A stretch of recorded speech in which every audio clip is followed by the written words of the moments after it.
Good morning, everybody. Jayy here with another No Kuni Crossworlds video, and today I'm going to do my gold farming guide for No Kuni Crossworlds. Now, many people in my comment sections mention all of the time how gold is this like bottleneck resource for them, and I've honestly never experienced that. So let me tell you what I've done to avoid that bottleneck, and I'm pretty lazy with the way I play this game. It's going to be the lazy man's guide.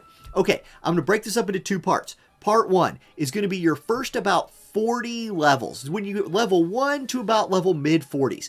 For this, I don't think you actually focus on farming gold. I never did. I focused on farming things like the Chaos Room for item drops. And if you don't know what the Chaos Room is yet, it's right here. Chaos Fields, Ancient Ruins. I was in here so much while I wasn't like actively playing the game. Whenever I wasn't playing, I was AFK farming in floor 1 or 2 of the Chaos Fields. This is what you're going to be able to farm before you're in the mid-40s, and if you just leave this going overnight, you will get hundreds of thousands of gold, which is enough to push you through those first levels. However, I wasn't just throwing gold away. I think one thing that a lot of people are doing that is draining them of gold is chasing a lot of the achievements in the records book. And particularly, I'm talking about the ones in regard to like familiars or weapons, things like that. I think a lot of people are jumping into their familiars, and whenever they get dupes, like let me see something I have a bunch of dupes of. Here we go. This bonehead guy. Right now I have 326,000 gold. I've been playing all day spending gold, but let's say I wanted to awaken this guy for achievements, right? Well, I can click awaken all. I have a ton of dupes of him, and if I wanted to awaken him to as much as I could, which would be 7, it would cost me 176,000 gold. If I was not farming and I decided to do things like this, chasing achievements in the codex book, it would absolutely break me in the early game, and since I'm not using Bonehead, gives me very little actual combat power to my account. Yes, when I go claim these achievements, like I'll go into my records here, collection, and I'll go ahead and claim that, and like what do I get for that?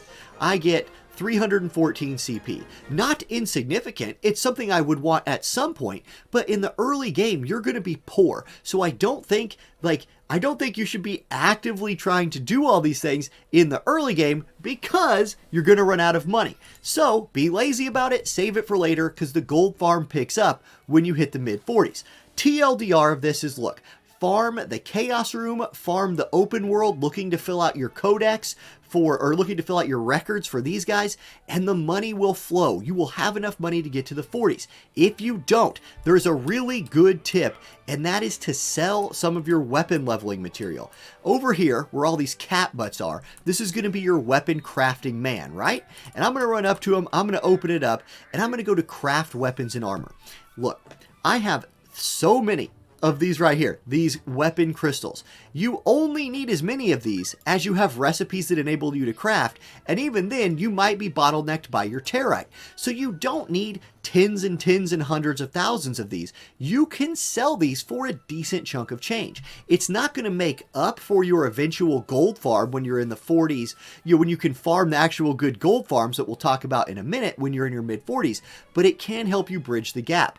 Alternatively, you can sell your accessory crafting materials. Now, this is where I'm going to disagree with Hodsme's video a little bit.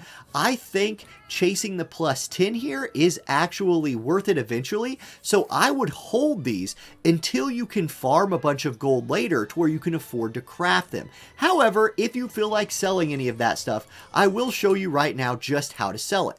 You open your inventory, you come over here, it's in this tab here, and like here's my weapon and armor crafting things. You just click on this little shopping cart, you click on them, and you can sell as many of them as you want. Let's say I wanted to sell 10,000. There's about 10,000 right there. I would get 49,000 gold. So, I mean, that's something you could do. And if you wanted to sell those boss drops, they also give a good amount of gold as well. We have a special guest walking into the room. No Kuni people, I don't know if you've ever met Baby Jayy, but there he is. He just wandered in here on his own. That's a little suspect, but I'm going to send him back on his way. And there he goes. Okay, so that's something you can do to help you get to the 40s. Again, now things change. Now things pick up a little bit. And here's where you can actually start purposefully farming gold, in my opinion. Once you can farm the Allegra Plateau, level 49 to 56. So technically, you would need to be at least level 41, but really you need to be at least level 41 and strong enough to kill these mobs. The mobs in here start dropping coins and these statues. These coins sell really well. And if you're farming overnight, not only are these mobs going to be dropping gold, they are also going to be dropping these coins. And some of them even drop these platinum coins. Now, I'm going to go back into my inventory here and show you just how much these things sell for. So let me click on the right button. There's inventory. Where's my coins? Where's my coins? Down here at the bottom. A platinum coin, each one of them that you get, will sell for, let's check, one. Each one sells for 2,000 gold. 2,000. So that's cool. Let's sell that. Awesome. The gold coins, which you can see you get a lot more of, each one of those sells for 1,000 gold. So you will just collect a ton of these overnight, and this is how you can actually start intentionally farming gold. This is fantastic. Those coins are used for like nothing else. You just farm them. These statues sell for 10,000, so that's great.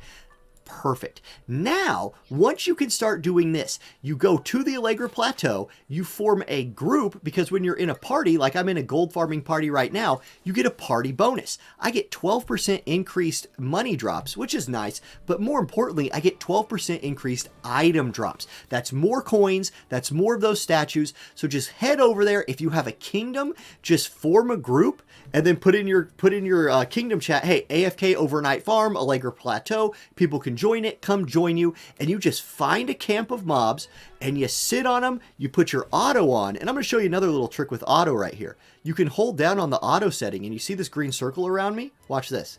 You can adjust how big and small this circle is. That is how far your person will go when they're autoing. So find one group of mobs, set your auto to that size, sit there overnight while you're at work or whatever, and just rake in those gold coins and those gold drops. Let's see, do I have any other tips that I wrote down for you? No? One thing I want to say about weapons before I leave though.